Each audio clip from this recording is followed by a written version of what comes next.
estamos aqui no primeiro episódio desse ano de 2024 do Na Bíblia Podcast. E hoje a gente vai tratar de um tema muito interessante, muito polêmico, principalmente nos dias atuais, que é feminismo e cristianismo. Será que o feminismo, ele combina, ele orna com o cristianismo? E para falar sobre esse tema, eu trouxe duas moças especiais aqui para tratar desse tema. Mas antes de apresentá-las, eu quero agradecer a Plenitude Distribuidora, que nos cedeu aqui o espaço para estar fazendo esse podcast, esse episódio, a toda a direção aí da Plenitude Distribuidora, o meu agradecimento. E também eu quero falar para você que está assistindo na Bíblia Podcast que nós estaremos deixando aqui na tela um cupom de desconto para você se deleitar aqui na Plenitude Distribuidora. Aqui na Plenitude você vai encontrar os melhores livros, inclusive sobre esse tema, feminismo e cristianismo. Então entre nas redes sociais, Instagram, Twitter, Instagram, TikTok, YouTube, tudo que Spotify, a Plenitude Distribuidora está em todos os streams, todas as redes sociais. YouTube também tem o podcast da Plenitude, que é o Plenicast. Acesse, tá bom? E é isso, vamos aqui para nossas convidadas de hoje. Eu quero começar com a Lawane. Se apresente, Lawane. O pessoal de casa quer saber quem é você. Oi, pessoal, tudo bem? É uma honra estar aqui no podcast. Eu sou advogada, tenho pós-graduação na área do direito, sou pós-graduada em Direito Civil e Direito Empresarial, pós-graduada também em Processo e Direito Tributário também. Também estudo sou seminarista, não posso esquecer, sou seminarista da Igreja do Nazareno. Também estou pós-graduando sobre Teologia Bíblica na UMAN, que eu consegui nessa pós-graduação na Escola de Ministério do César Cavalcante, grande pastor. E estudo esse tema do feminismo basicamente há 10 anos. Então, assim, é muito tempo já estudando sobre isso, desde os debates da faculdade, que eram muito acalorados, né? Eu venho estudando sobre esse tema. Eu acho que é isso. Ah, gente, não posso esquecer. Sou esposa, né? Do meu marido lindo que está apresentando. Isso aí, tem que falar de mim. E tenho uma filha também maravilhosa, então também sou mãe também. Que é a maternidade, aquilo que as feministas detestam, mas eu sou. É isso aí, muito bom, Lawane. Agora estamos aqui também com ela, que eu não posso chamar de pastora, com a missionária Ruth. Se apresenta aí, Ruth, para a galera de casa. Paz Israel, paz a todos que estão em casa. Estou muito feliz de estar aqui hoje com você, com a Lawane, que é minha amiga. É uma bênção a Lawane. Eu espero que o Brasil a conheça. Eu sou esposa, sou mãe, sou dona de casa, sou serva de Deus. Eu fiz minha graduação em teologia pela Faculdade Internacional Cidade Viva e hoje eu faço uma pós-graduação em Novo Testamento também pela Cidade Viva. E, para a glória de Deus, estamos aí buscando ser útil, né? Deixar um legado, que é isso que a gente deseja. Eu creio que o desejo do coração de todo crente é deixar um legado para a geração futura, que, se a geração atual, né, Lawane, a gente já vê que não tem muito embasamento bíblico, muito conhecimento bíblico, muita profundidade, eu fico preocupada com as novas gerações. Então, assim, quem estuda precisa, sim, passar conhecimento. Tem um monte de gente fútil aí, deixando legados errados, por que a gente não poderia, né, fazer algo produtivo para o reino e deixar um legado legal? Então, vamos lá, eu creio que vai ser uma conversa muito produtiva, né? Brincadeiras à parte, pastor. Eu sou missionária, eu fui consagrada missionária em 2019, lá no Maranhão ainda. Hoje eu moro em Santa Catarina e, para a glória de Deus, estamos aqui. Muito bom. Então vocês viram que a gente está falando com pós-graduadas. Aqui é prateleira de cima. Bom, meninas, vamos lá. Esse tema feminismo e cristianismo tem sido muito debatido porque há quem diga que o cristianismo e o feminismo eles se completam. Até há quem diga que o feminismo é uma pauta que Jesus ensinou. E há quem discorda que, ao que me parece, é a posição de vocês. Então eu quero começar perguntando o que é o feminismo, porque muitas vezes as mulheres, eu vejo muitas mulheres falando assim, eu sou feminista, mas nunca leu um livro, não sabe da história, virou mais algo pejorativo o termo feminismo. Então, o que é o feminismo? O feminismo, de fato, é um movimento que é em prol das mulheres? Bom, começando, o movimento feminista ele é completamente antagônico ao cristianismo, desde a sua gênese. Ele já nasce com a vertente dele ser ateu. Ele vem do marxismo, vem do esquerdismo, e ele traz isso, ele é completamente ateu desde a sua gênese. Então, a primeira feminista já combatia o vulgo patriarcado, a religião, a igreja. Muitas vezes a gente vê elas combatendo a igreja católica, porque falam que perseguiam. Agora a gente tem aquela frase, né? Somos netas das bruxas que vocês não conseguiram matar. Grande falácia da falácia. E às vezes, até dentro do meio que a gente vive, fala assim, mas o feminismo não começou bom, buscou o direito dos votos, as mulheres. Mentira, o feminismo em todas as suas ondas, ele sempre foi composto assim, ruim para as mulheres. Sempre eles criavam não problemas, né? A gente vê muito isso, vou dar um exemplo. Na década de 90, quando o presidente Fernando Henrique Cardoso assumiu o Brasil, ele, após algum tempo, ele quis privatizar as companhias de telecomunicações. E aí, um partido que todo mundo deve conhecer, o PT, ele fazia passeatas falando que se privatizar, o pobre não vai ter mais direito ao telefone. Só que o pobre já não tinha acesso ao telefone, porque era por via sorteio, era muito caro as linhas telefônicas. Então, eles criavam um não problema. O pobre não vai ter acesso, mas o pobre já não tem. E é exatamente isso que o feminismo faz. Eles criam um não problema, do tipo assim, as mulheres são oprimidas. Que mulheres?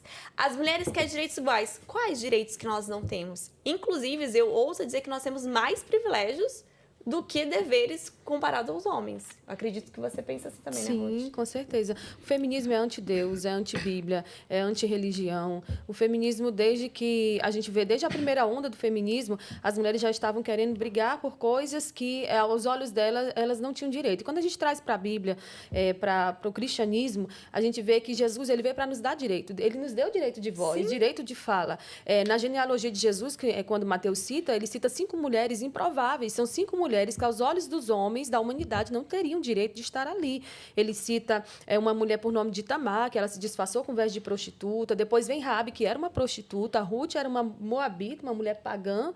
Depois vem a questão da adúltera, né, da Betseba, e por fim vem Maria, uma menina pura, mas pobre. Então, aos olhos da sociedade, não era para elas estarem ali. Então, o feminismo ele não veio para dar voz para aquelas mulheres menos favorecidas. É uma briga por direito, é uma briga por espaço. A primeira onda, as mulheres queriam ter o direito de voto, mas quem conseguiu o direito de voto para as mulheres foi um homem, né? Elas queriam salários iguais, elas queriam também brigar por cargos e posições de trabalho. Na segunda onda, a gente já vê, né, toda aquela questão explícita do pecado em si, né? E de lá para cá é só ladeira abaixo. Então, assim, crente mulheres cristãs e feminismo não combinam. Crente e feminismo não combinam.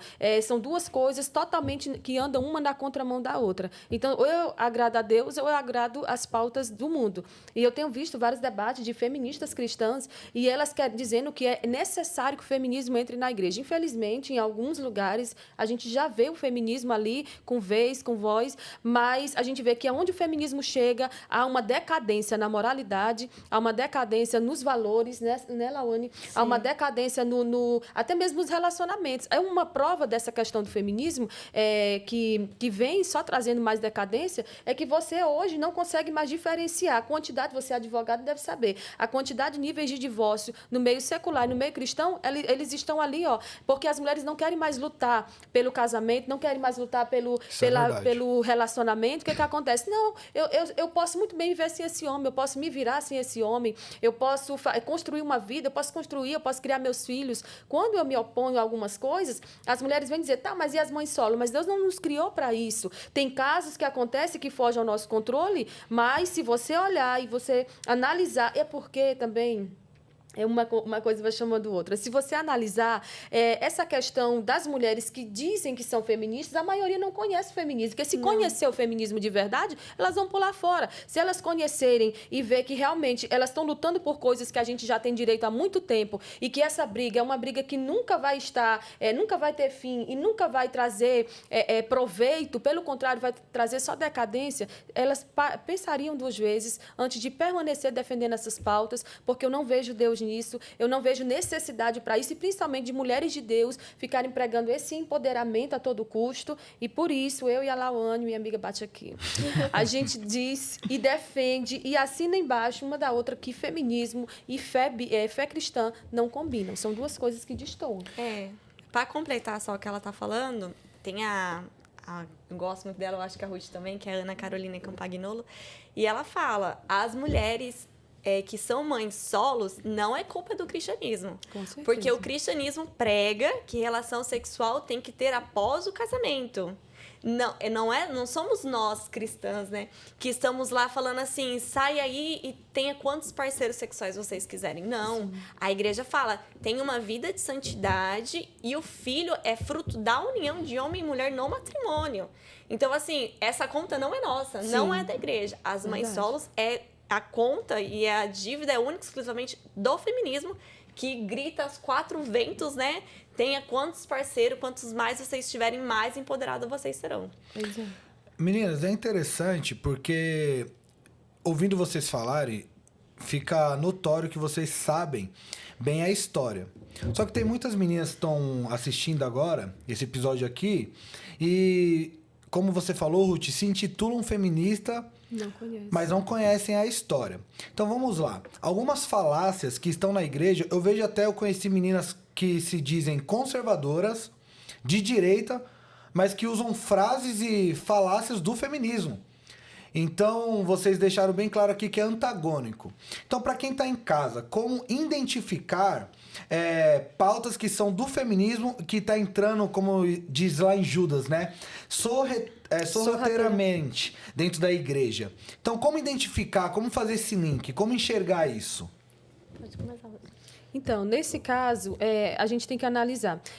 Eu penso que toda igreja deveria ter um suporte para as pessoas que vêm a Cristo, que são novos convertidos, né, Lawane? Sim. Porque isso é essencial para a saúde da igreja. Chega uma pessoa na igreja, ela chega cheia de sequelas, de feridas. As pessoas tratam a igreja como um hospital, mas, na verdade, a igreja não é um hospital, ela é um pronto-socorro. A pessoa chega ali, é doente, mas ela vai ter que ser sarado. E esse sarar, na verdade, esse campo de batalha que se torna a igreja, faz com que soldados venham ali e cheguem feridos das mais variadas formas. O que acontece? Mulheres que vêm para Cristo, que já vêm de vários relacionamentos, que têm vários filhos, cada um é de um pai. Você precisa sentar e conversar e ouvir o coração dessa pessoa. Sim. Uma mesa como essa, a gente expõe o que está dentro do nosso coração. Sim. Uma vez que você conhece a pessoa, você sabe identificar o que ela defende, o que para ela é certo, o que é errado. E nessa situação, quando você identifica, aí você tem que ter mais uma área que as igrejas têm deixado a desejar, você tem que ter alguém especializado para trabalhar essas coisas. Por exemplo, chega uma pessoa com problemas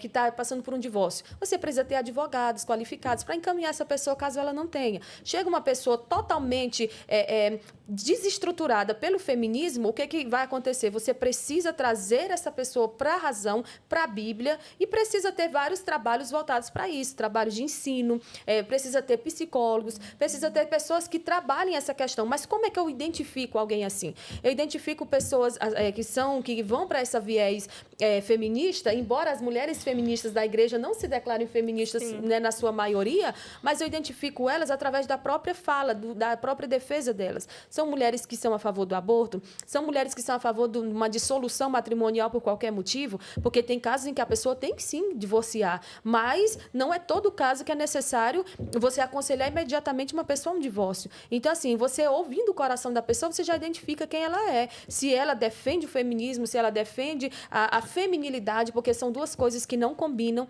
né? Então, assim, através de uma conversa, eu penso que tudo parte por isso. A pessoa veio a Cristo, ela precisa passar por um momento ali de inclusão, né? Você precisa ter pessoas assim especializadas para trazer, para ouvir, para trazer essa pessoa para a realidade. Olha, nossa igreja, ela trabalha dessa maneira, nós temos usos e costumes ou não, nós temos um estatuto da igreja que regula, né, essas questões de novos membros. E o que acontece? O que eu mais vejo em algumas igrejas, principalmente pentecostais e neopentecostais? A pessoa vem para Cristo ontem, amanhã ela está trabalhando em cargos de liderança. Não é assim.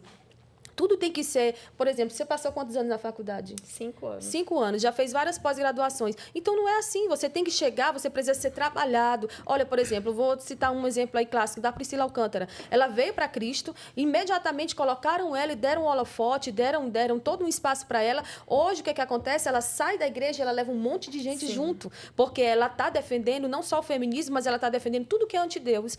Então, o que acontece? As pessoas deram voz a alguém que não tinha sido tratado, não tinha sido sido trabalhado. Então, tem muita gente boa dentro das nossas igrejas que precisam de uma oportunidade, precisam de um espaço, precisam ser ouvidas, precisam ser respeitadas. E você, às vezes, coloca alguém ali, dá um espaço a essa pessoa sem ter trabalhado. Então, por causa disso que o feminismo entra dentro das igrejas. Porque se tivesse um preparo ali para as pessoas que acabaram de chegar, por mais que ela seja graduada, pós-graduada, tinha que ter algo ali, você tinha que sentar, ouvir o coração dessa pessoa para depois você oportunizar ela. Então, assim, ouvindo alguém, 10, 15 minutos de conversa, você sabe o que tem no coração dessa pessoa, porque ela já vai exalando. A Bíblia diz que a boca fala do que teu coração está cheio. Então, se uma pessoa só defende o que a Bíblia condena, então essa pessoa é uma mulher, se for uma mulher feminista, que ela está tentando, muito provavelmente, ela chega e ela já vai começar ali, ó, a passar para os outros aquilo que ela pensa, porque a igreja é uma unidade, a igreja é um lugar onde irmãos vão sentar e vão conversar. E a igreja é um lugar onde a gente vai conhecer o coração do outro. Lawane, a Ruth, ela falou algo que me chama a atenção. A Ruth já é formada em teologia, você é uma seminarista.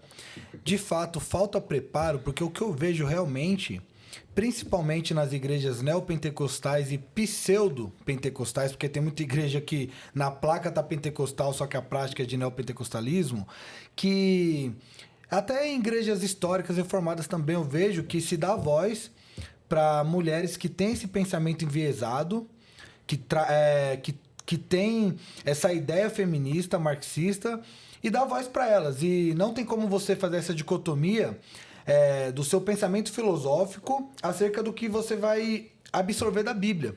Não tem como você separar isso. E elas estão falando e estão introduzindo o feminismo.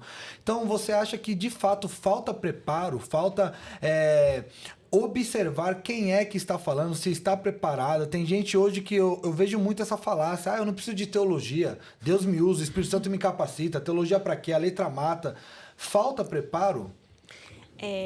O que a gente tem que atentar a 2 versículos bíblicos. Eu sempre cito muito eles. O primeiro está em Oséias. O meu povo padece por falta de conhecimento. E o próprio Jesus fala, conhecereis a verdade e a verdade vos libertará. Perfeito. Qual verdade? Qualquer verdade. A verdade, ela é libertadora. Pode causar dor, mas ela te liberta. A mentira, ela te aprisiona de uma forma que você não consegue. Você sempre tem que criar outra mentira para sustentar a primeira mentira. Então, a verdade, ela liberta. A verdade sempre será verdade. E hoje, qualquer pessoa que nasce hoje, no país que nós vivemos, já nasce com tendências feministas. Porque já vem enraizado em muitas coisas. Então, a pessoa acredita que defender mulher é ser feminista. Nós somos catequizados desde pequeno. Desde pequeno. Então, por exemplo, o meu trabalho de conclusão de curso da faculdade foi sobre a Lei Maria da Penha. Muitas pessoas poderiam falar, pô, você está falando da Lei Maria da Penha, violência doméstica, automaticamente ela é feminista. Não, eu não sou feminista. Mas não é porque eu não sou feminista que eu quero ver uma mulher apanhando. Com certeza. Então, as pessoas colocam muito isso. Se você não é feminista, você quer ver a mulher apanhando dentro de casa do marido. Não, gente, não é isso. Não é aquele desenho das cavernas que o cara puxava a mulher pelo cabelo. Não é isso. Mas a gente já nasce já programado para ser. Por quê? O século passado foi o grande laboratório de todas as ideologias possíveis e existentes. Então, a gente teve comunismo na União Soviética, a gente teve fascismo na Itália, nós tivemos o nazismo na Alemanha e teve várias outras ideologias pipocando. E dentro disso tudo, teve um cara chamado Antônio Gramsci. Ele foi preso no fascismo e ele entendeu que ele não conseguiria vencer ou ter uma revolução por armas. E vocês vão entender onde eu quero chegar. Ele fala que deveria entrar pelas instituições de dentro para fora, contaminar tudo. E foi exatamente isso que aconteceu no Brasil. A gente teve muito controverso, mas assim, em 64 não houve um golpe militar, assim, um golpe parlamentar. Para quem vê a história, fala que foi o presidente da Câmara dos Deputados que declarou a vacância na cadeira presidencial. Então, não foi um golpe militar, foi um golpe parlamentar. Diante disso, passaram-se 20 anos. Então, eles entendiam que por armas eles não conseguiriam dominar o país. Vamos infiltrar nas instituições. Foi onde surgiu os sindicatos. Foi onde surgiu a famosa UNE, União Nacional dos Estudantes. Quem que é o presidente da UNE? Um cara que é do PSOL. Então, ele é a esquerda mais radical que existe no país. Para quem não sabe, o PSOL veio do PT, porque ele achou que o PT estava moderado demais. Então, é mais radical ainda que o PT em algumas pautas, como aborto, ideologia de gênero e tudo mais. Isso deveria nos assustar. Deveria nos assustar. Então, eles começaram de dentro nas instituições. E aí veio para o Brasil, a gente sempre fala, começa o experimento na Igreja Católica para vir para o protestante. Teologia da libertação. E dentro da teologia da libertação, ali começou a infiltração dentro da igreja.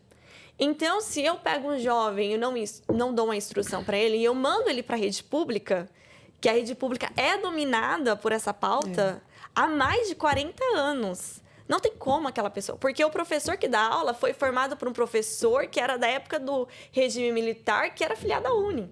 Então, é aquela coisa que vai passando de um para outro. São todos filhos de Paulo Freire. É um abismo chamando o outro. É um abismo chamando o outro. São todos e na rede pública, os filhos dos crentes estão lá. Estão lá. Inclusive na rede particular também. Então, assim, os pais têm que estar muito atentos ao que os seus filhos estão ensinando. Então, essas pessoas já vêm com toda essa bagagem, com todo esse discurso. E hoje a gente tem um a mais. Rede social. A gente acha que nós temos... Os pais acham que tem voz em casa com os filhos. O pastor acha que tem voz nos rebanhos. Mas o pastor pode falar o que quiser. Se ele ouvir a teologia da prosperidade, ele vai seguir aquilo. Se a irmãzinha ver o vídeo, ela vai acreditar, porque a menina tem 1 milhão, 2 milhões de visualizações, ela tem mais autoridade do que seu pastor, que passou 40 anos estudando. Então, dentro das igrejas, essas pessoas dão mais voz ao externo do que ao interno. Então, tem que ser esse trabalho, foi o que eu te falou, tem que trabalhar com essas pessoas mesmo. Então, para tirar isso, é arrancar da raiz mesmo o problema. O problema vem mais de 40 anos dentro da igreja. Então, as meninas já estão condicionadas a ser feministas. Já estão condicionadas, se não der certo, eu separo. E eu sou daquela seguinte fase. Se uma pessoa chegou para o pastor e falou assim, eu quero me divorciar, na verdade, ela não quer. Ela está gritando, pedindo ajuda. Mas que muitos pastores falam, eles apoiam o divórcio. Isso mesmo, irmã, você precisa ser feliz. Esse marido não é bom para você. Muitas vezes se omite. A opinião você que decide. E às vezes você vai ver são problemas vindo do feminismo. Aqui em casa cada um tem seu direito, cada um tem seu dinheiro. Eu me autossustento, eu não preciso de homem nenhum. E tantas essas falácias vai começando a vir e vai um repetindo para outra. Quantas mães já não falou para as filhas que já vem repetindo? Olha, primeiro sua carreira profissional, seja independente, não dependa de homem. Quem ensinou isso? O feminismo. Verdade. Não dependa de homem. Como assim? É um casamento, um depende do outro. Ninguém é autossuficiente. Dependemos de Deus, dependemos do marido, o marido depende da esposa. Cada um depende de um. Não dependa de homem, seja autossuficiente. Aí essas mulheres ficam na ânsia de ter uma carreira profissional e ser empoderada. Aí elas têm o cargo de chefia na rua e elas querem ter o cargo de chefia dentro da igreja. Com essas pautas, ensinando outras adolescentes que já vêm carregadas da escola. Porque a escola dominical é 1 hora no domingo. A escola são 5 vezes na semana. Então, ela escuta 5 vezes na semana aquilo e chega no domingo e tá lá, a feminista ensinando. Mas ela não se declara feminista, foi como a Ruth falou. Mas ela já tem todas as falácias programadas em sua mente. Dito isso, eu vi um debate seu, Ruth, contra o neopentecostalismo e... me chamou a atenção, né, que o debatedor te compara com o João Batista. Ele fala para você ter cuidado que João Batista perdeu a cabeça, como se João Batista tivesse errado por perder a cabeça, né? Eu falei, meu Deus, que exegese é essa, né? Mas assim, o que me chamou a atenção algo é que você tem esse viés apologético. Eu tô falando com 2 mães aqui. 2 teólogas, 2 mães. E esse viés apologético de ensinar, de confrontar aquilo que a Bíblia nos ensina a confrontar, ao que me parece, falta nas igrejas. Sim. Então, os pastores muitas vezes enxergam isso que vocês estão falando, essa militância na escola, que a escola não está ensinando mais cidadãos de bens, está criando militantes. Né? Nós vemos as universidades hoje, um QG de militância. Verdade. Sim. E a igreja tem falhado nisso, porque a teologia da prosperidade, mensagens triunfalistas e... Essa militância ensinando os nossos filhos, os nossos jovens, e a igreja falando de coisas vis. Então, vocês acham que o púlpito tem falhado nisso? Porque 1 hora só de escola dominical e ainda ensinando coisas tão pífias. Então, vocês acham que falta a igreja se voltar nesses últimos dias que nós estamos vivendo a essa mensagem mais apologética, mais confrontadora? Então, a gente tem que pegar ali o topo da pirâmide, né? A gente tem que saber quem está terceirizando esse serviço, porque os pais têm os filhos. Aí mandam eles para a escola ensinar. Mandam depois eles para a igreja que a igreja venha ensinar. Só que a educação, ela começa em casa. Perfeito. A criança vai para a escola aprender português, matemática. Essa questão de caráter é trabalhar dentro de casa. Não tem como Perfeito. terceirizar nem para a escola, nem para a igreja. Sim. E porque, assim, até mesmo, como a Lawane disse, eles passam 5 dias na escola, 5 dias da semana na escola. Eles vão aprender ali várias coisas para a sua vida cotidiana. Mas chega na igreja, a tia não está preparada, não estudou, não fez teologia, ela está ali porque não tem ninguém que ocupe aquela função. Ela está ali muito provavelmente sem querer estar, porque são poucas pessoas que trabalham com o Ministério Infantil, principalmente por amor Que ao gostam Ministério de estar ali. Infantil, justamente. Então, assim, a maioria das vezes a igreja, não, eu vou colocar essa pessoa porque ela é jovem, ela não é casada. E aí, assim, a falta de maturidade e experiência faz o quê? Ela chega lá e ensina o desenho da Arca de Noé. Antigamente, quando eu era criança, não faz muito tempo, tá? Mas eu chegava na escola dominical, eu tinha 1 hora para decorar um versículo e dizer ele memorizado. Era assim. Hoje, as crianças, elas também tinha isso. vão com a revista para ler, porque elas não têm mais esse tempo. Elas estão na salinha, mas elas estão com o celular. Elas estão na salinha, mas estão dispersas. Elas estão totalmente agitadas, porque essa agitação, ela começa na casa. Quando o pai e a mãe terceirizam isso para a escola, terceirizam isso. Olha, até tem pais e mães, eu sei que tem gente que trabalha e precisa, mas tem pessoas que terceirizam até o reforço escolar. Eles não querem mais nem ensinar a atividade da escola para a criança, absurdo isso. aí passa para o reforço escolar. Então, tudo está sendo terceirizado. A comida, ela não é mais feita em casa com todo amor. Você pega algo ali rápido, esquenta no micro-ondas e come. Então, da mesma forma, está sendo gerado. E eu me preocupo muito com essa nova geração. Eu tenho 3 adolescentes. Para a glória de Deus, eu estudei e estou ensinando as minhas filhas. Eu vejo os livros que elas leem, eu vejo o que elas fazem nas redes sociais, meu filho também.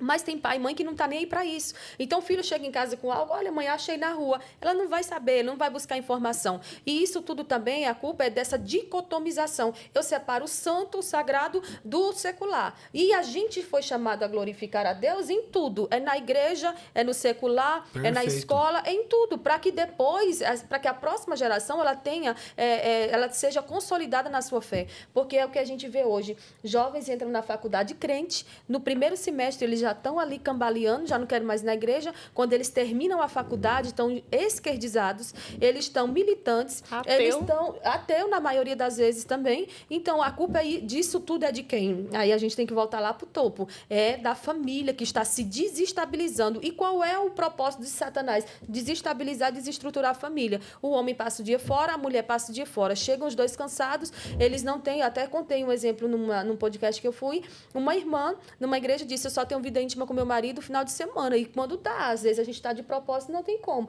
O marido engravidou, ela engravidou a amante ao mesmo tempo. O que é isso? Isso é fruto de você não priorizar a sua família. E o que é isso surgiu aonde? Lá no feminismo, que diz que as mulheres têm que buscar, batalhar, correr atrás e a casa, a família vai ficando em segundo plano. Uma feminista nesse momento chamaria você, Ruth, de machista por essa sua fala. Não tem problema.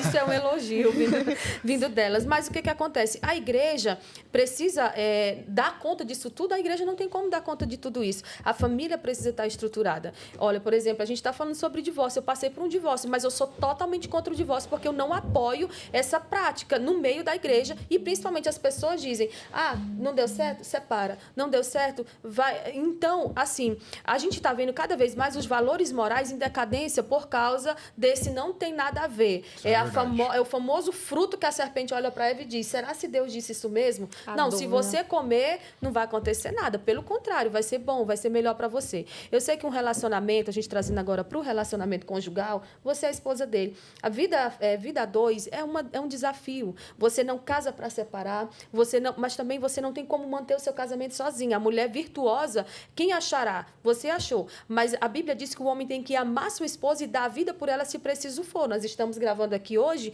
mas ontem teve o enterro de um rapaz casado com uma moça que é uma cantora, e ele deu a vida por ela, salvando ela de um afogamento. Ele se afogou, ele deu a vida por ela. Nós não temos visto isso no nosso meio cristão. Verdade. Porque não está sendo ensinado nas igrejas. Então, a igreja tem que fazer o seu papel de ensinar. E por que o pastor, ele recebe algumas coisas e transfere de volta? Por exemplo, ela falou sobre a questão do divórcio. O pastor recebe, ele não quer se envolver naquilo. Ele acha que aquilo não é problema dele. Né? Dá muito trabalho aconselhar. Por exemplo, eu já passei por situações em que eu precisava de um aconselhamento, a pessoa disse, conta para mim pelo telefone, meia hora eu chego aí, eu já estou sabendo, eu exponho um pouco a situação que está acontecendo, por exemplo, se é algo relacionado aos filhos, a pessoa desiste de ir. Entende? Porque ninguém quer mais se importar. Por exemplo, um filho está dando trabalho, você liga para um líder da igreja, olha, eu preciso de uma visita, eu preciso de um aconselhamento, preciso que a gente sente aqui e traga as verdades que essa pessoa precisa ouvir, esse adolescente. A pessoa não vai, ninguém quer se envolver mais. Então, cadê o amor? Cadê o que a gente tem pregado? Porque a gente está separando aqui, né, as coisas. Né? Então, assim, a gente precisa trazer de volta a essência do culto de ensino. Os filhos têm que participar dos cursos de ensino, escola dominical, e precisa ter gente preparada. Tudo parte do preparo. Porque se eu não estou preparada para casar, eu vou casar para que eu seja feliz. E o outro que lute para me fazer feliz. Mas se eu estou preparada, eu vou casar para fazer o outro feliz. E fazendo alguém que eu amo feliz, eu vou ser feliz também. Sim. Exatamente. Bom, a gente falou aqui sobre família. E o que me parece, o feminismo, ele diz salvar famílias, salvar mulheres, inclusive salvar homens. O homem tem que se desconstruir tudo. Mas pelo que me parece, as pautas feministas, elas vão totalmente contra, antagônicas totalmente à família. Então nós temos o divórcio, nós temos o assassinato de crianças no ventre, que hoje se usa um eufemismo chamado de aborto, mas é assassinato. Então, assim, você como advogada também, Lauane, tem experiência em muitos casos assim, eu queria te perguntar, o feminismo de fato é uma certeza, ele quer destruir a família? O feminismo, a sua pauta maior é o ódio à família, porque a família em si, eles falam que é opressão. Sempre tem a dialética de Karl Marx, né? O opressor e o oprimido, então sempre tem. Então a família oprime as pessoas que estão ali dentro dela, né? Então é o ódio à maternidade. E como que a gente chegou hoje? Como a Ruth fala, a gente tira o sagrado da vida pública, da secular, e a gente vai tirando isso. Por quê? A gente faz essa separação. Lá na igreja eu sou crente, agora aqui eu sou doutora, aqui eu sou isso, aqui. Por quê? Porque a gente vem, desde quando eu me entendo por gente, eu escuto a frase: futebol não se discute, religião e política também não se discute. Então eles começam a dizer, se não se discute, o que vem pra mim, tá tudo certo. Inclusive, você ficou sem pregar, né, numa igreja porque você falou contra... Contra a política, contra aquilo que estava oprimindo a igreja. E assim, o que eu vejo muito é o ódio da maternidade, o ódio da família. Elas têm... eu acho, como que você pode odiar aquilo que eu vejo como privilégio? Eu acho que nenhum homem vai ter um privilégio de ter a sensação de que eu tive... Eu acho que a Ruth também vai entender, de ter um bebê dentro de mim, uma criança, por 40 semanas dentro de mim, entendeu? Sentindo ela, sabe? Cada respirar, o soluço você sente. E quando nasce é um vínculo tão grande que eu não consigo distinguir. A minha filha, ela escuta a minha voz aonde for, ela já vem se acalmando. Parece que a gente vem... Identifica, né? Identifica com ela, sabe? Por uma mulher, vem o salvador do mundo. Vem uma missão. Então, assim, elas têm o ódio da maternidade. Então, elas querem desconstruir completamente a família.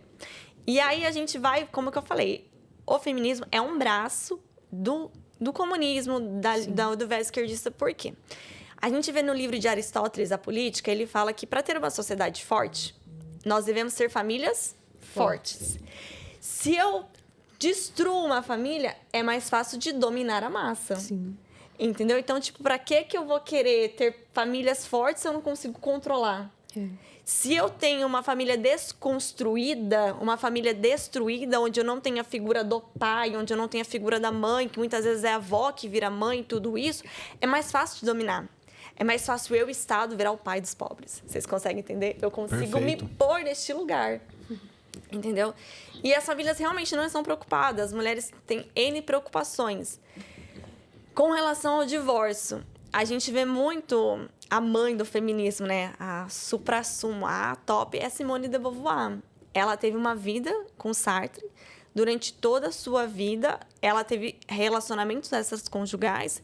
Ele teve relacionamentos extraconjugais. Inclusive, ela aliciava crianças e levava para a cama dele, entendeu? Não, isso de fato, quando você estuda, é um fato histórico. Ela realmente aliciava. Algo que é abominável. Ela era professora e aliciava ali jovens de 14, 15 anos e levava para a cama do seu marido. E se ensina na universidade ela como uma heroína, uma revolucionária. Inclusive, gente, o marido dela não escovava os dentes. Teve uma que relata que quando foi uma adolescente, quando foi beijar ele, vomitou. entendeu? Ele não tinha higiene. Então, pensa o horror que devia ser aquele homem. E no final da vida, eu li que ela relatou que o sonho da vida dela era ser muito amada, era ser muito... Era ter sido cortejada, amada. Porque, na verdade, o sonho de toda mulher é esse. Porque no final da vida ainda, o que aconteceu? Ele pegou uma amante dele, adotou como filha e deixou toda a herança dele pra amante. E deixou ela ao relento. Então, assim, a mulher, quando ela fala assim, eu sou independente, eu não preciso de homem... Mentira. Isso é tudo é um mecanismo de defesa. É um mecanismo de defesa. Então, eles querem destruir a família.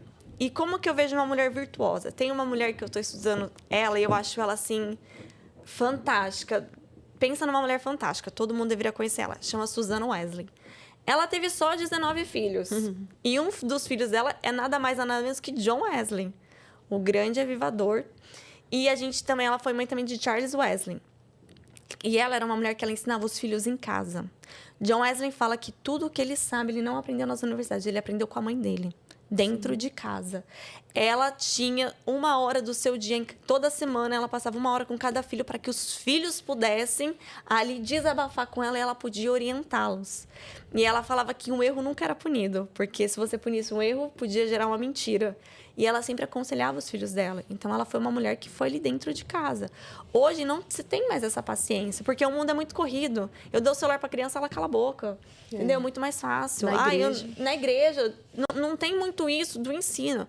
É importante o ensino na igreja, mas Susan Wesley levava seu filho apenas no domingo para a igreja. Nos outros dias, era ela que ensinava seus filhos em casa. Ela que estruturou a família dela. Ela que criou John Wesley, gente. A doutrina da santidade vem de John Wesley. A igreja que eu sou do Nazareno vem de John Wesley. Então, assim, ele impactou gerações e séculos por causa de sua mãe. Então, uma mulher consegue, sim, mudar gerações, mudar uma história. Só que a gente não quer, porque esse ódio da maternidade. O filho vai me dar trabalho, o filho vai me dar responsabilidade, dá muito trabalho ter filho, vai mudar meu corpo, eu vou ter estria, eu não sei se eu vou ter paciência, criança chorando, não sei se eu suporto, não sei o que. Então, o que eu faço? Eu adoto um pet. Mais fácil. Entendeu? Porque as mulheres não querem mais ter assim, esse trabalho, né? Porque é um trabalho. É um investimento de tempo, é um investimento de conhecimento. Mas quando você entra em algumas casas hoje, você, por exemplo, trabalha com aconselhamento familiar, você entra em algumas casas, você vai ver a desestrutura que está aquela casa. Quando você entra, a pessoa já diz, não olha a bagunça. Então, você já toma aquele choque. A mulher virtuosa, se você for olhar as qualidades dela, ela tinha, entre várias qualidades, a organização. Sim. Ela acordava cedo, ela cuidava, ela dava funções. As pessoas dizem, mas ela era rica, ela dava funções às suas empregadas. Não tem problema. Eu posso ter uma situação financeira que não seja tão abastada quanto ela, mas eu posso me organizar em casa. A mulher, ela pode não ter acesso aos melhores produtos de estética, de beleza, mas ela também pode cuidar do seu corpo. Ela pode estar bem para o seu marido, ela pode investir tempo nos seus filhos, e isso vai ser cobrado por Deus. A gente passa muito tempo da nossa vida olhando para o contexto em que a gente vive aqui, com o olhar aqui, fazendo projetos a longo prazo, mas a gente não lembra que um dia a gente vai estar diante de Deus, e diante de Deus não tem como dar desculpa, porque não falta tempo, falta prioridade. É priorizar a sua família, é priorizar o seu marido, é priorizar seus filhos. Mas eu só vou priorizar os outros e eu. À medida que eu dou, eu recebo. Eu tenho certeza que Susan Wesley e tantas outras mulheres, Susan Spurgeon, que ela era uma mulher, ela era tão dedicada ao marido que ele, dormindo, às vezes ele falava coisas, porque ele tinha a mente, eu creio, muito além do seu tempo, né? Muito à frente. Ele escrevia demais. Então, assim, dormindo, às vezes ele estava falando, e ela pegava o caderno e começava a escrever o que ele estava falando, as mensagens, as frases que ele falava enquanto dormia. Então, uma mulher dessa a gente não anda mais vendo hoje. Mulheres que focam no ministério do marido e dizem assim, eu vou ficar ao lado do meu marido. Não, elas querem estar à frente. Muitas. E isso, sim, é fruto também do feminismo. Porque nós somos criados por Deus iguais em essência, mas diferentes em funções. A sua função não vai ser ocupada por ela e nem a dela vai ser ocupada por você. Por exemplo, quando os filhos estão chorando, eles querem quem? O colo da mãe. Eles não querem o colo do pai. E o pai já fica ali mais naquela parte da correção, né? Assim, às vezes os pais são mais duros. A voz de autoridade, sim, né? Então, assim, o filho, ele já tem o lado materno. E se isso é desestruturado? Porque quando há uma separação, você é advogada também sabe disso, geralmente os filhos ficam com a mãe. Até que se prove o contrário, que essa mãe não tem condição ou ela não tem uma boa qualidade psicológica para criar os filhos, ali, até que se prove o contrário, os filhos vão ficar com a mãe. E a mãe precisa ter estrutura. Por que que a gente vê que o feminismo é tão prejudicial também? Porque ele deixou tudo mais... como é que a gente pode usar a palavra certa? Ficou muito meloso, né? Ah, não, eu tô sofrendo, eu tô triste, eu tô mal. Eu vou terceirizar o cuidado com o filho. Eu vou entregar para alguém. Eu vou cuidar de mim. Eu vou pensar em mim. As mulheres elas sempre são muito... as feministas, elas sempre querem muito para si, muito para si. E a Bíblia diz que é dando que se recebe. A Bíblia diz que tudo que eu quero que você me faça, eu tenho que te fazer primeiro. Então, a gente precisa analisar essa questão de tanto querer cobrar do outro aquilo que eu não estou fazendo, porque assim as coisas se tornam melhores. Eu só para falar que tem outra falácia, né, que o divórcio só veio por causa do feminismo. Não, gente, Moisés já dava carta de divórcio lá muito tempo atrás. Então, o divórcio não é do feminismo, entendeu? O divórcio já era muito tempo atrás, mas existia, mas não é o caminho. Com certeza. O Nicolas Ferreira fala, é difícil estar casado, é difícil, mas é também difícil divorciar. Então, escolha qual que é o seu difícil. Sim. Bom, eu tô com duas teólogas, eu quero teologar um pouco agora, entrando mais na questão bíblica mesmo, que ao que me parece, ao feminismo ter esse boom, vem o pastorado feminino. O pastorado feminino, me corrija se eu estiver errado, mas eu acho que o Brasil é o país que mais surge o pastorado feminino, pastoras. Eu conheço muitas igrejas, inclusive, que eu já ministrei, que ao chegar lá, eu sou esposo, pastor. Não, aqui é só eu. Eu fundei a igreja aqui, eu sou a pastora. Isso me choca, me assusta. Eu queria que vocês comentassem um pouco sobre isso, se o feminismo, de fato, está atrelado a essa onda que tem crescido, que é o pastorado feminino. E se eu acho que tem muito a ver também com essa ausência também do homem. Porque, como vocês falaram, os filhos sempre vão ficar com a mãe. E a mãe é o lado mais sensível, falta a figura paterna, e aí eu vejo os homens hoje muito frágeis, corte na sobrancelha, unha pintada, os negócios que me assustam, sabe? Musculação é pesado demais, eu tenho medo, sabe? Não tem mais aquele negócio de testosterona. E a ausência desses homens, talvez eu acho que venha trazer esse boom, né, do pastorado feminino. Eu acho que esse boom do pastorado feminino é exatamente por isso. As mulheres querem ser empoderadas e os homens estão fracos demais. Então, assim, eu tenho um livro que eu gosto muito e vocês vão entender a linha de raciocínio. É 1984, do George Orwell. Eu acho que ele nem toda a sua inteligência ele pensaria que a gente estaria vivendo até pior do que aquele livro. Eu acho que ele escreveu uma utopia que se tornou real. Uma utopia que ele falou assim, nunca vai acontecer. Eu vou escrever o máximo aqui. Se ele estivesse lendo 2024, ele entraria em pane, né? Na mente dele, ele fala, nossa, nem eu pensei tanto assim. Mas no livro 1984, um dos fatores principais é na questão das palavras. Então, eu não falo que algo piorou, eu falo que algo desmelhorou. Entendeu? Então, eu sempre faço esse jogo de palavras, esvazia sentidos de uma, tanto que a gente vê tanta gente gritando, seu fascista, seu machista, seu nazi, e nem sabe o que é. É, verdade. E com esse esvaziamento de sentidos de palavras, eu dou peso à palavra que não tem peso, eu tiro o peso da palavra que deveria ter peso, porque o nazismo matou mais de 6 milhões de judeus. Sim. Foi algo, assim, terrível, terrível na história da humanidade. Aí eu tiro o quê? Eu ponho peso numa palavra que não tem, que é a palavra de submissão. E é contraditório porque o nazismo foi contra um povo que segue a Bíblia. Sim. E quem nos acusa de nazistas, de fascistas, eles são contrários à Bíblia. É muito contraditório. Inclusive na questão do nazismo, só para abrir um parênteses, tem um livro do Emílio Garoff. Chama Esther na Casa de Pérsia. Sim. E ele fala que durante o período do nazismo, o livro de Esther era proibido. Porque ali os judeus tinham certeza que Deus providenciaria algo de salvação para eles. Então, era proibido o livro de Esther. Um livro de uma mulher, inclusive, de uma rainha extraordinária. Era proibido. Mas, assim, voltando no sentido de esvaziamento de palavras e dar peso a palavras que não têm, a palavra submissão. você fala que a mulher tem que ser submissa ao homem, é a mesma coisa que você fala assim. As feministas falam assim, eu prefiro que você me mata do que eu ser submissa. Como se a submissão fosse algo pejorativo. Submissão é simples. Gente, é a semântica da palavra. Você está debaixo da mesma missão. Sim. É você auxiliar na missão. Qual que é a missão do marido? Levar a sua família ao céu. O que eu estou fazendo? Eu estou auxiliando o meu marido a levar minha família para o céu. Quem é minha família? Meus filhos, é minha prole. Qual que é a dificuldade nisso? Então, quando eu ponho uma dificuldade, uma palavra nisso, eu tiro. Então, as mulheres não querem ser submissas. Quando eu tiro a submissão de dentro de casa, eu posso governar em qualquer lugar, inclusive na igreja. E aí você coloca autoridade onde não tem. As mulheres não têm capacidade de ser pastoras, de governar uma igreja exclusivamente. Não é o chamado delas, não é para isso. Se você vê uma pastora, com certeza ela abandonou sua casa. Porque não consegue fazer tudo. Nem o homem consegue fazer tudo.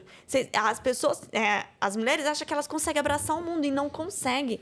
Cada coisa no seu qual. Se você fazer aquilo que o Senhor mandou para você, você vai fazer com excelência. Sabe aquela frase? Tem muito cacique para pouco índio? É isso. Sim. Todo mundo quer mandar. E ninguém quer ser governado, ninguém quer receber ordem, ninguém quer ser instruído. Então, a falta de homem, a palavra submissão, as mulheres querem ser empoderadas, eu posso liderar na empresa, eu também posso liderar na minha igreja, acabou criando esse balaio perfeito para o surgimento de pastoras. A internet ela tem dado muita base para isso que ela está falando, porque assim, o que eu vejo, quando começou a pandemia, tinha gente fazendo live, todo mundo queria fazer live. Eu cheguei a entrar em live que não tinha ninguém. Não tinha ninguém assistindo aquela live. Lá, um visualizador. Aí eu fiquei assim, olhando, para que é tanta gente querendo gerar conteúdo e querendo influenciar, sem pelo menos ter passado pelo básico do estudo. Muita gente quer ensinar sem ter aprendido antes. Justamente. Aí, nisso, o que acontece? Vai influenciando gente de mente vazia. Gente que não tem já nenhuma base, nenhum conhecimento. É por isso que a gente vê tanta briga, por exemplo, nas igrejas hoje. Tem gente a favor e tem gente contra o ser dizimista. Por que isso? Porque muita gente hoje acha que tem voz para falar sobre isso, estudam o mínimo do assunto e querem ir lá e opinar e falar. Mas tem alguém ali que precisa ser ouvido, porque aí já entra a questão da inclinação do coração. Uma das matérias assim que eu mais amei na minha faculdade foi Cosmovisão Cristã. Quando eu passo a ver a vida com o olhar na criação, queda, redenção e consumação, eu passo a ver as coisas de forma espiritual. Essa questão do pastorado feminino é uma questão de motivação do coração. Exato. Por que eu não posso me submeter ao meu marido? Eu conheço uma pastora que o marido dela, ele é um militar, ele não é crente, ela passa tanto tempo viajando, tanto tempo na igreja, que um dia ele tocou fogo na casa. Ele trancou ela dentro do quarto, colocou fogo no colchão e disse assim, agora eu te mato, porque eu não aguento mais, eu não tenho mulher. Entende? Aí assim, ela tem culpa disso, as mulheres vão dizer, mas ela não tem culpa disso. Toda história tem dois lados. Exato. Tá? Você está passando por um conflito familiar, se você ouve só uma parte, você não ouviu a história toda. É como diz Ruth Salviano, não tem como deixar a voz das mulheres caladas, porque uma história que é contada só uma parte, ela é uma história incompleta. Então, assim, tem muitas mulheres querendo ganhar vidas para o reino lá fora e não cuida das vidas que Deus concedeu a ela dentro de casa. Perfeito. Uma famosa cantora do meio pentecostal, ela teve um conflito muito forte com a filha dela, e ela disse que deixava a filha para ir cantar, deixava a filha para ir pregar. Isso já aconteceu comigo. Eu lembro que uma vez eu tinha o meu filho mais novo, era um bebê de colo, eu deixei ele com uma pessoa e fiz uma viagem rápida de um final de semana. Quando eu cheguei, que eu olhei, no dia seguinte a moça chegou em casa, eu fui olhar a forma como ela fazia o leite para dar para o meu filho. Ela enchia o leite de açúcar. Então, assim, você às vezes olha e você está falhando em coisas que Deus não te pediu para fazer, entende? Você não está... ali eu disse assim, agora eu vou parar um pouco, cuidar do meu filho, porque não era sempre que eu viajava também, mas eu disse assim, eu vou dar uma pausa aqui, eu vou cuidar do que é importante para mim, porque quando eu cuido da minha família, eu estou trabalhando para Deus, eu não estou trabalhando para Deus, é só quando eu ganho o mundo inteiro. Não adianta ganhar o mundo inteiro e perder sua casa. Dizem que Noé foi o maior evangelista, porque ele ganhou a sua família. Perfeito. Então, assim, imagina você ir para uma viagem, Lawane, você ganha uma viagem para Israel, mas você só pode ir sozinha. Ela vai ser igual Não. do que você indo com seu esposo? Não vai. Agora, imagina o céu. Você chega no céu e você não encontra seu esposo e seus filhos lá, você não pelejou, você não batalhou, você não lutou por essa família que Deus te deu. Eu sei que tudo é muito relativo, às vezes, de falar, porque não depende só de uma pessoa.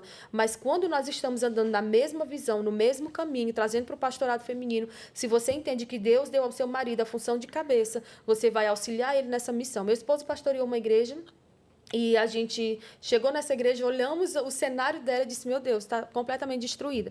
Eu falei, em 3 meses a gente vai reformar essa igreja. Os irmãos zombavam da gente. Mas o que aconteceu? Eu fui lá, atrás dos recursos. Sempre tive mais assim, amigos e contatos. Eu fui atrás dos recursos. Eu saía pedindo oferta para o povo, comprava material, chegava no culto. Eu dizia para o meu esposo, foi você que comprou. Porque se eu comprei, é como se ele tivesse comprado. Se eu fiz, é como se ele tivesse feito. Eu não preciso da glória, eu não preciso do aplauso. Eu posso muito bem deixar o meu esposo ser honrado e isso não me diminui em nada. Não. É por isso que quando a gente olha para o Ministério Pastoral Feminino, as mulheres que são empoderadas e querem pastorear e estar à frente, os maridos, na maioria das vezes, são homens que estão frustrados ou são homens que estão, no mínimo, não estão fazendo aquilo que Deus chamou eles para fazer. Porque se o cara é cabeça e ele deixa a mulher liderar, ele não está fazendo aquilo que Deus chamou ele, não está ocupando nela a função que Deus chamou ele para ocupar.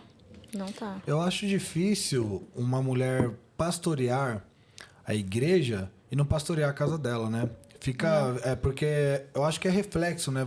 As igrejas, pelo menos que eu vou ministrar, não sei se é assim com vocês também, quando eu entro na igreja e eu vejo a maneira que o culto é dirigido, a maneira que as coisas estão fluindo, eu já falo, essa mulher manda nesse cara aí.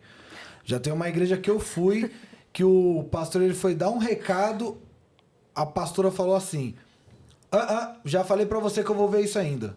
Eu fiquei constrangido pelo cara. O cara baixou a cabeça. Então, assim, como que deve ser no lar, a casa, né? E aí você vê que...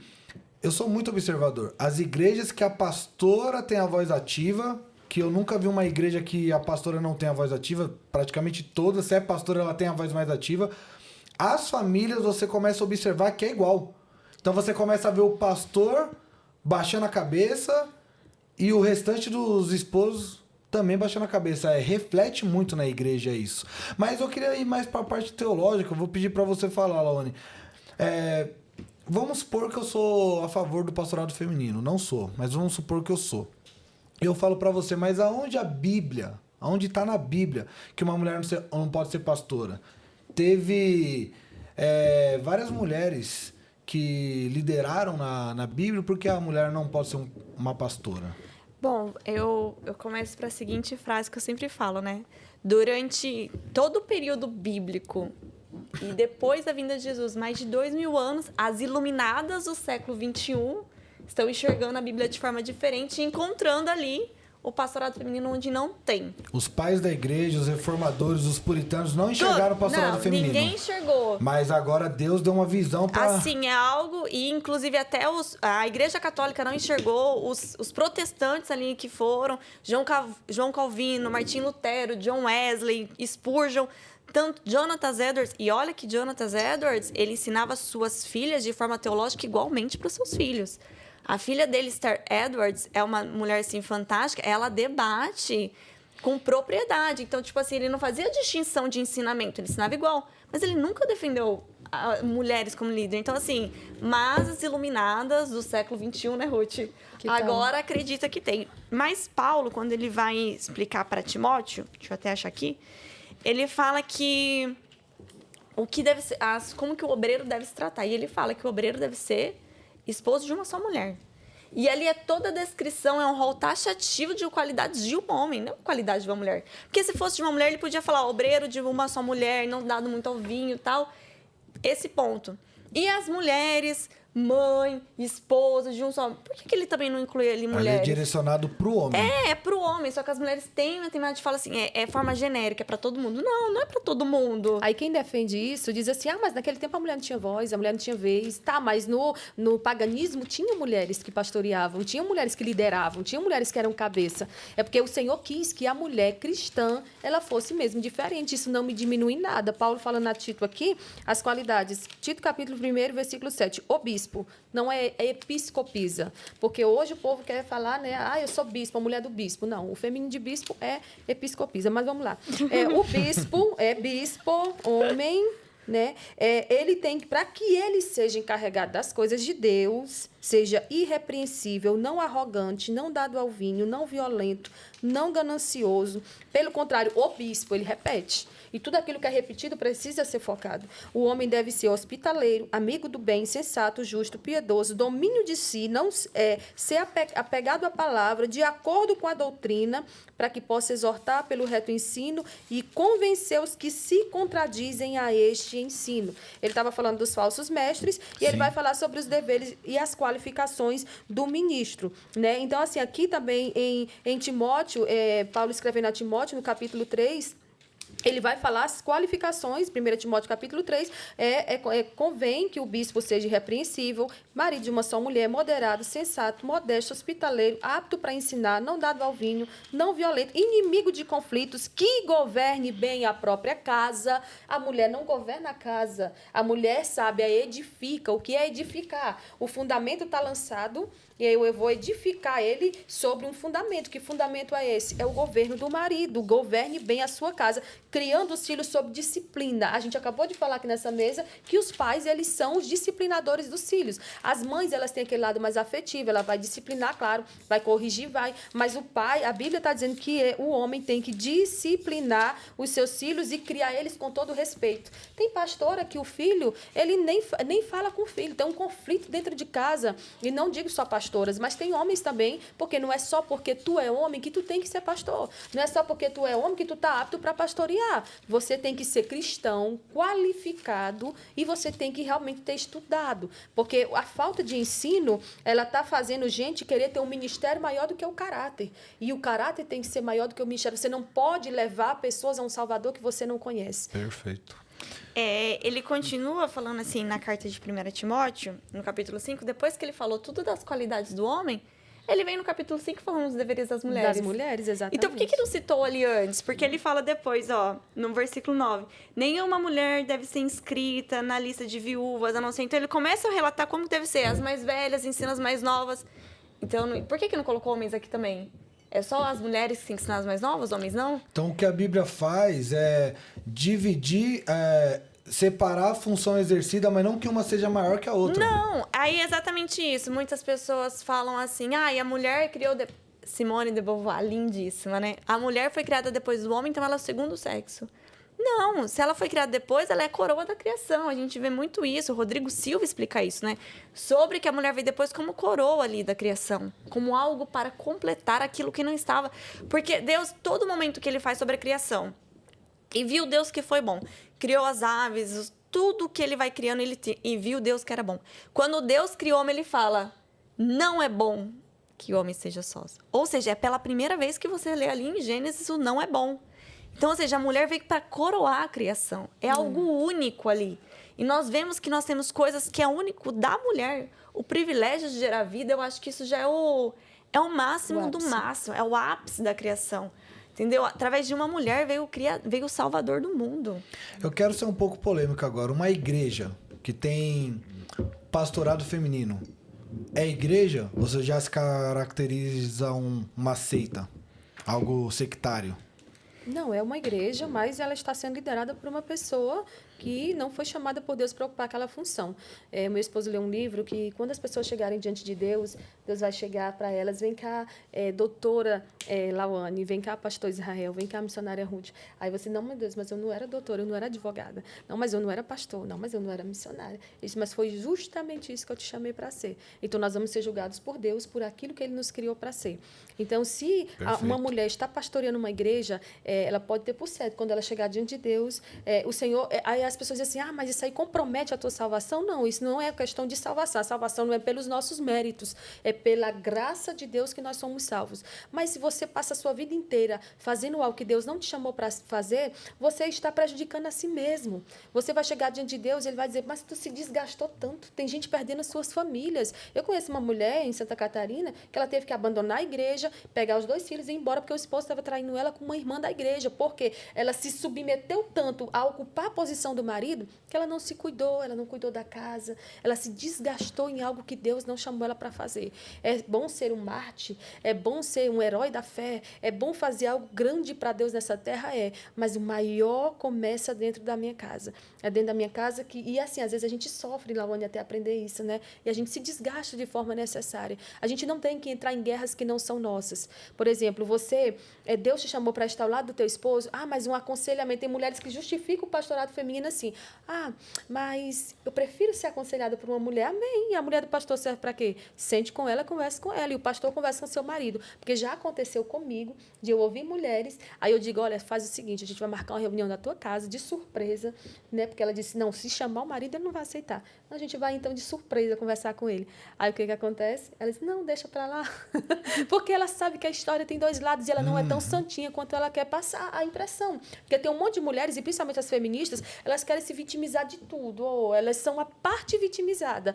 Mas a gente tem que entender, violência contra as mulheres sempre teve. E o principal lugar e ambiente que acontece isso é no meio secular, não é dentro das igrejas. Né? Acontece, sim, tem pastor sem vergonha, tem pastor que trai, tem pastor que bate, tem. Mas, principalmente, lá fora acontece. E quando acontece dentro da igreja, se é uma igreja séria, porque eu costumo diferenciar isso, né? Tem igrejas e igrejas. Se é uma igreja séria, se é um ministério sério, se é subordinado a uma convenção, o que vai acontecer? Esse cara vai ser removido da sua posição e vai ser tratado. Exato. Eu vejo muito... o que a Ruth falou, eu uso muito o exemplo da polícia militar. Existe a instituição polícia militar, ela é perfeita. A instituição, ela é perfeita. E, assim, os padrões, os modos, a forma de operar tudo. Agora, policiais corrompem porque são seres humanos. Então, a instituição igreja, ela é perfeita. Foi o próprio Cristo que fundou. Não tem como ser imperfeita. É Verdade. perfeita. É a noiva de Cristo. Como que eu posso falar que a noiva de Cristo é imperfeita? O que nós temos são cristãos que são imperfeitos porque têm a tendência pecaminosa e não querem largar o pecado. Então, assim, vai acontecer de ter o homem não tratar bem a mulher? Sim. Por quê? Porque ele não seguiu os padrões bíblicos. Porque é impossível um homem seguir os padrões bíblicos e ser um mau esposo, e ser um mau pai, e ser um mau na vida. Não, é impossível. Então, assim, porque muito fala, mas tem pastor que bate na mulher, tem pastor que trai. Tá, ele é um ser humano que não seguiu os padrões bíblicos. Aquilo lá não está na Bíblia. Entendeu? Ele não representa a igreja de Cristo. Com certeza. A igreja de Cristo é a noiva de Deus e ela vai chegar no céu irrepreensida e sem mácula, sem mancha nenhuma. Então, nós temos que diferenciar isso. Agora, que uma igreja liderada por uma mulher, ela tá fadada ao abismo, isso é fato, porque uma mulher não vai conseguir ter uma direção. Porque como que um homem pode assumir para uma mulher, para uma pastora, que ele tá viciado em pornografia? Não tem como. Entendeu? Então, precisa, sim, do casamento ali de um para o outro. A mulher, sim, pode auxiliar seu marido pastor no aconselhamento, que nem a Ruth falou. Mas, assim, é o homem que vai liderar ali. É o homem que vai conseguir, tá? Porque a gente vê que o homem, às vezes, ele é o pastor, ele chega em casa, ele consegue fechar a porta da igreja e continuar bem com a sua família. Sim. A mulher, ela traz todos os conflitos para ela. Verdade. Todos os conflitos. Eu já vi mulheres que falam assim, ora por mim, quando eu for ver, ela tá chorando mais por mim, por uma causa, do que eu mesma. Ela pega uma dor, assim, que é algo de mãe, é algo materno, é algo da mulher. Diferente do homem, que ele, às vezes, não sofre. Racional, né? Ele é mais razão. Mas aquilo que tá. Por quê? Porque um foi feito para completar o outro. Então, assim, não acredito que seja uma heresia. Não acredito que seja uma seita, mas está fadado ao abismo. Não é uma heresia para perdição. Sim. Mas, olha, essa questão ela é tão complexa, porque, assim, se Deus não me deu autoridade para cuidar da minha família, assim, para administrar o meu lar em si, aí as pessoas já pendem de novo. Mas tem tantas mães solos, mas o padrão de Deus não é esse. Se Deus não me chamou para liderar a minha própria casa, como é que eu vou liderar um grupo de famílias que é uma igreja? E a Bíblia fala, né, que o bom pastor lidera bem sua casa. Sim, ele tem que governar bem a sua família. E uma outra coisa, vamos supor que o ministério pastoral feminino seja bíblico, mas por que, então, muitas mulheres que estão ocupando uma posição pastoral, elas não se prepararam antes? Elas vão tudo para aquela questão, a graça, a unção, a autoridade, o poder, eu sou profeta. Aí já abrem uma igreja, aí começam a pastorear um povo, e quando abre a igreja, começa a ter conflitos, começa a ter despesas, então elas já vão começar a focar muito na questão financeira. Aí, nisso, ela vai conhecer quem é que tem e quem não tem. supondo-se que haja um conflito numa igreja, nós temos ali nos bastidores uma pessoa que é terapeuta, e ela trata muito essa questão de conflitos. Aí, supondo-se que tem um conflito na igreja, a Lawane é advogada, eu sou uma dona de casa desempregada, né? E aí a pastora está aqui. Se ela deixasse levar pela razão, pela emoção, na verdade, ela vai ficar do lado de quem? Embora alguém esteja errado. E eu já vi vários casos acontecendo. Quando eu digo que já presenciei algumas coisas, o povo diz, mas você só está olhando e focando no negativo? Não, é porque o negativo me ajuda a construir a minha fala de que realmente isso não foi chamado, não é um chamado para a mulher exercer. Mas supondo-se que fosse, cadê as mulheres que estão no seminário, 5 anos para pastorear uma igreja? Meu amor, entrou na faculdade, começou a estudar teologia, de verdade, você vai saber que você está ocupando um cargo que não é para você ocupar. Você já sai. Então, assim, por isso que a gente vê um monte de mulher que é pastora, mas que está inapta para executar essa função, porque elas não estudaram. Porque se estuda, sabe que não é chamado dela fazer isso. Mas eu defendo a mulher na pregação. Eu defendo a mulher como uma ensinadora de mulheres. Cadê as boas ensinadoras? Cadê as mulheres que nós vamos nos espelhar nelas? A gente tem que citar Susana Wesley, a gente tem que citar Susana Spurgeon. Cadê mulheres como Ruth Salviano, que são historiadoras, que não têm voz, assim, não tem um grande número de seguidores? Cadê as pessoas que gostam de seguir esse povo fútil da internet? Por que não segue gente boa? Por que não segue gente que tem conhecimento para passar? Porque o povo é preguiçoso, o povo não quer estudar. Porque se você começa a estudar, Jesus disse para os saduceus, eu sempre carrego isso comigo, tu está errando porque tu não conhece a Escritura. Quem não conhece Bíblia não sabe o que é poder de Deus. Aí se deixa levar por pastoras do Pix, se deixa levar por pessoas que liberam uma palavra. Eu tenho uma palavra profética para você. Não, meu amor, o que eu preciso receber de Deus e ouvir de Deus está na palavra. Se Deus, por misericórdia, usa alguém para falar algo comigo, é porque ele pode usar homem, pode usar mulher, é porque ele me ama.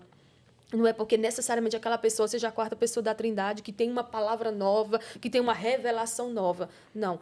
Mas não tem missionária na Bíblia. Mas quando eu digo assim para você, Lawane, eu vou te dar uma missão de ir ali, de pregar para aquela pessoa, você está sendo um missionário. Missionário é todo aquele que cumpre uma missão. E quem está cumprindo uma missão, Lawane, não está exercendo uma posição de cabeça. Né?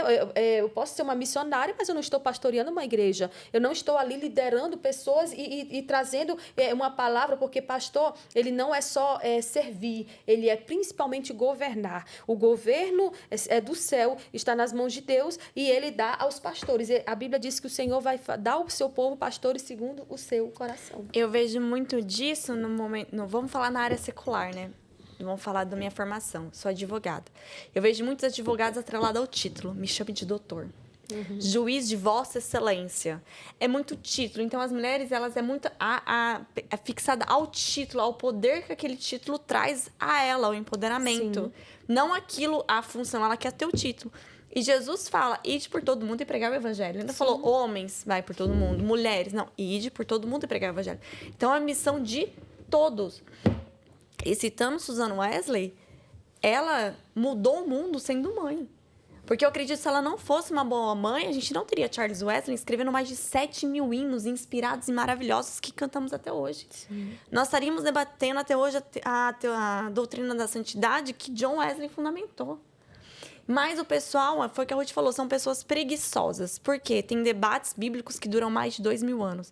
Predestinação, calvinismo arminiano, dura séculos. Mas elas querem resolver em um vídeo de 40 segundos. Sim, com uma pessoa despreparada. Despreparada de 40 segundos, entendeu? As pessoas não querem, elas querem um corte, que é 40 segundos, que é sim ou não, é agora, tem que ser...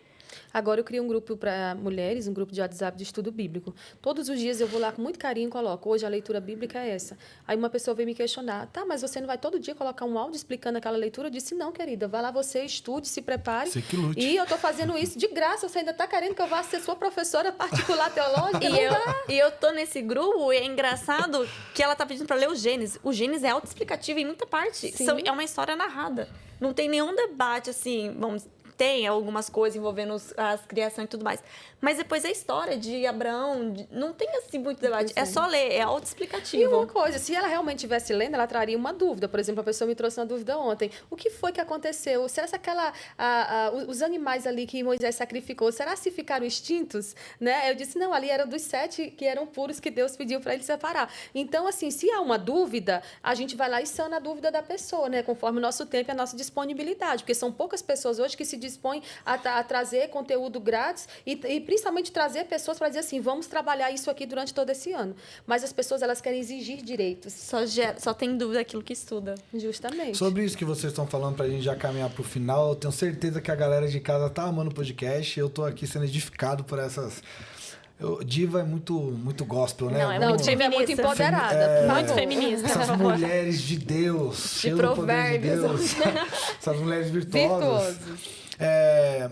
Eu queria tratar aqui no final desse podcast com vocês algo que eu tenho visto e tem me entristecido. São muitas mulheres solteiras que diz, eu tenho um chamado pastoral, Deus me chamou para ser pastor. E a Ruth falou sobre, vocês falaram, né, sobre o lar, a casa. Quer dizer, eu nunca vi nenhuma mulher falando assim, não, Deus toca no meu coração, eu tenho um chamado para ser esposa, para achar um homem de Deus, para ser mãe. É sempre o título, é sempre o outdoor, é sempre a visibilidade.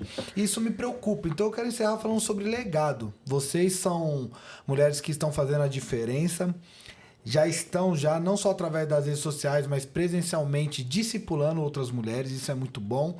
E eu queria que vocês falassem aqui sobre legado, que vocês pudessem, de maneira didática, inspirar outras mulheres a fazer o que vocês estão fazendo, porque muitas mulheres até têm o conhecimento, até estudam, mas têm medo de falar, de proclamar, de anunciar, e o legado é muito importante. Então, para essas meninas que têm essa ideia de pastorado feminino, têm essa ideia de nem é casado, eu vejo, gente, é sério, a maioria das mulheres que fala Deus me chamou para ser pastora, nem casada é. Ela não tá preocupada em ser mãe, em gerar vida, ela tá preocupada com o título. Né? O apóstolo Paulo, nas suas epístolas, ele sempre se anunciava como servo do Senhor. Hoje em dia, eu até brinco, né? O pastor Alessandro, onde a Ruth esteve pregando lá também, ele sempre me chama de Israel porque ele sabe. O pastor é pastor, né? Cara, me chama pelo meu nome, que tá no meu RG. Pastor, se der tempo, eu sou... eu costumo falar isso, é uma frase de Paul Washer. Eu sou pai... Eu sou esposo e quando dá tempo eu sou pastor. Eu não quero ser igual Davi, que foi um belo rei, só que um péssimo pai, né? Então, sobre legado, eu queria que a gente encerrasse com esse assunto. O que vocês têm para falar sobre isso? Eu vou citar mulheres. Tem a Suzana, mas eu vou deixar ela um pouquinho de lado. Vou citar outra mulher. A gente vê que grandes mulheres deixaram o legado fazendo aquilo que Deus propôs para ela no coração. Então, a gente... Tem estudos teológicos que falam... tem estudos científicos que falam que até os 6 anos de idade... Até os 6 anos, a criança ela aprende por imitação. Então, ela vai fazer o que você faz, não o que você fala. Então, você pode falar todos os dias a mesma coisa, mas se você fala o contrário, ela vai fazer o contrário. Então, ela aprende por imitação. E a gente vê Ana, que chorou muito, que é o nome da minha filha, então a gente tem a... Chorou muito para ter um filho. E quando ela teve Samuel, Samuel foi um grande sacerdote. Então, o que ele foi, com certeza, foi o que ele aprendeu em casa com ela até os 6 anos de idade. Porque a gente vê que as mulheres criavam seus filhos ali debaixo da sua asa, entendeu? Outra mulher que fez aquilo que Deus chamou para ela foi Catarina von Bora. Para quem não conhece, esposa de Martim Lutero. Foi porque ela foi empresária, foi porque ela sustentou o marido, foi porque ela trabalhou que ele conseguiu traduzir a Bíblia. Ela falava assim, vai fazer aquilo que Deus chamou, que eu vou cuidar da casa, eu vou vender, eu vou comprar, eu vou fazer, eu vou te trazer comida aqui no quarto para você não precisar nem sair daqui. Eu vou cuidar de você. E ela mudou o nome. Então, a gente só tem escritos de Martim Lutero graças a Catarina. A gente só tem escritos, por exemplo, de Spurgeon, como a Ruth explicou, por causa de Susana Spurgeon, que estava ali com ele. Então, grandes mulheres, grandes homens só foram o que foram porque teve mulheres que fizeram os papéis dela. E o papel dela foi fundamental. Então, tipo assim, não adianta eu querer mudar o mundo com um papel que não me chamou. Deus fala que o fardo dele, o jugo dele é suave, o fardo dele é leve. Para que eu vou pegar um fardo pesado? Aquilo que Deus não me chamou, para me ter um título, para me sofrer? Para que eu vou fazer isso? Basta eu ser aquilo que eu fui, aquilo que Deus me chamou. Basta eu ser mãe, basta eu ensinar meus filhos, basta eu ser esposa, basta eu auxiliar o meu marido, que o mundo será conquistado. Foi o que a Ruth falou. Se o meu marido está andando numa Mercedes, eu estou andando aonde, gente? De ônibus? Não, eu estou andando de Mercedes junto com meu marido.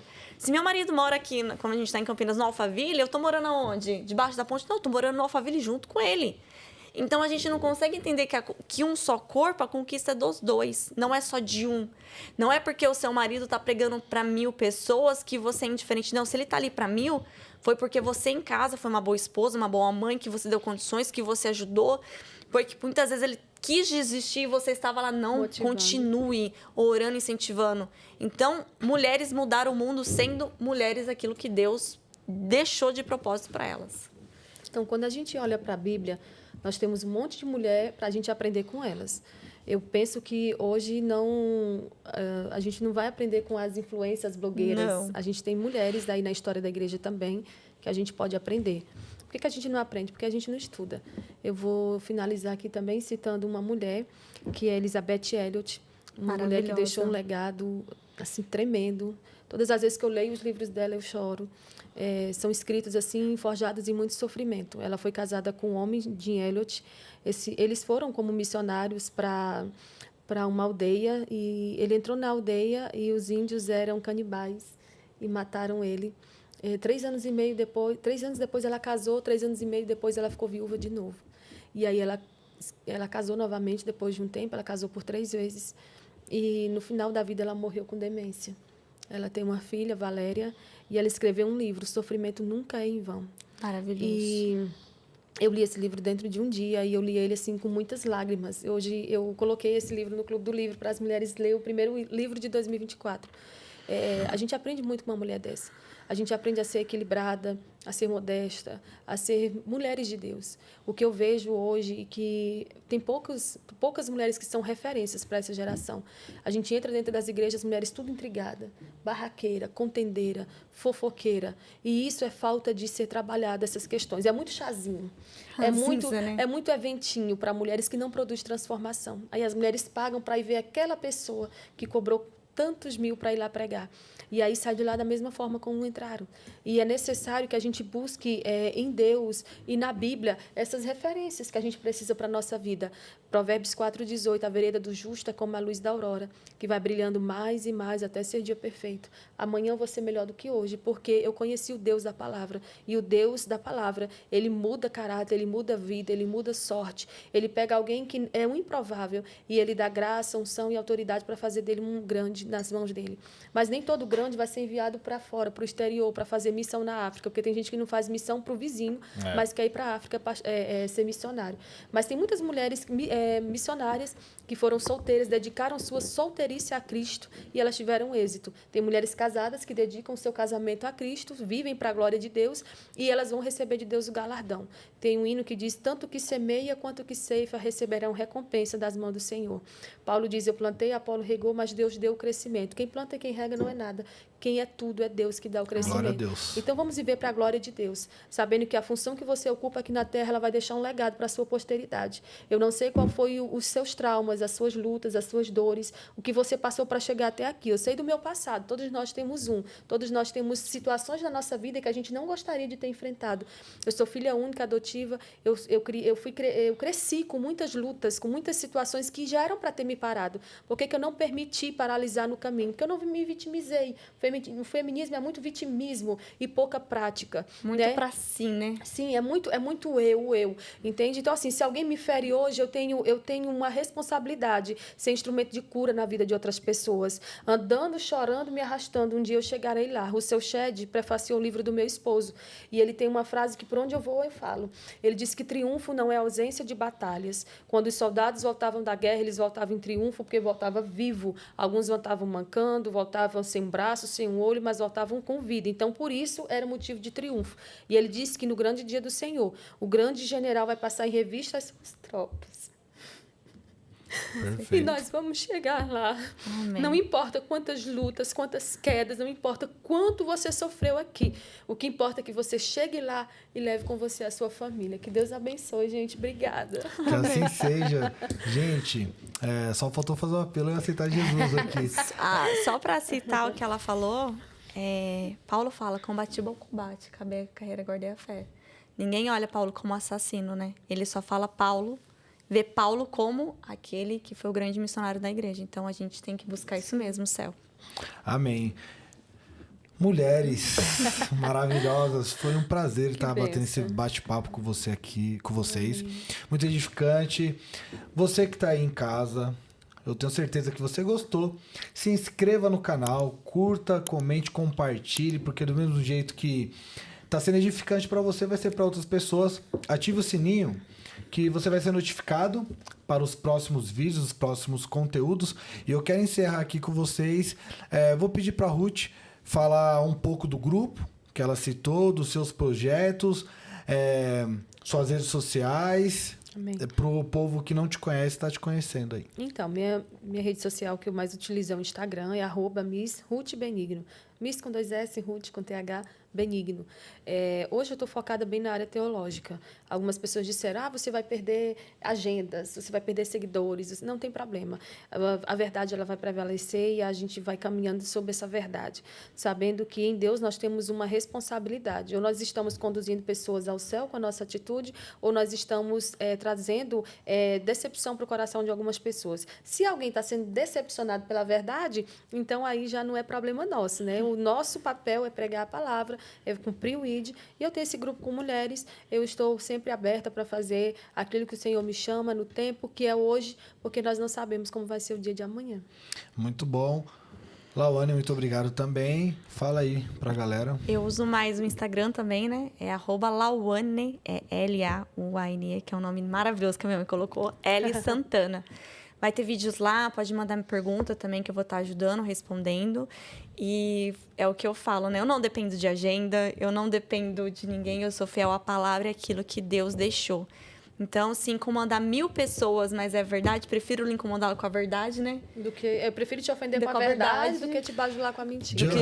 Prefiro ofendê-los com a verdade do que matá-los com a mentira. Então, eu prefiro isso. Então, eu sou fiel à Bíblia, a palavra de Deus. Não dependo de agenda, não dependo de púlpito, não dependo disso. Eu dependo do meu Senhor. Amém. É Ele que me sustenta. Glória a Deus. Então, com certeza, talvez você pode ser ofendido com alguma outra coisa ali, mas eu te garanto que vai estar baseado na Bíblia. E se você achar que não tá, manda. Fala assim, olha, eu discordo disso. Podemos conversar, mas eu te garanto que com certeza estará baseada na Bíblia. Biblicamente, não tem como discordar. Né? Biblicamente, vamos para o texto que a gente mostra. É isso aí, gente. Muito obrigado mais uma vez. Você de casa, muito obrigado por ter ficado até aqui. Para mais conteúdos, para você acessar mais conteúdos, novamente eu retifico aqui, se inscreva no canal, ative o sininho. E é isso. Tudo pelo reino, tamo junto e é nóis.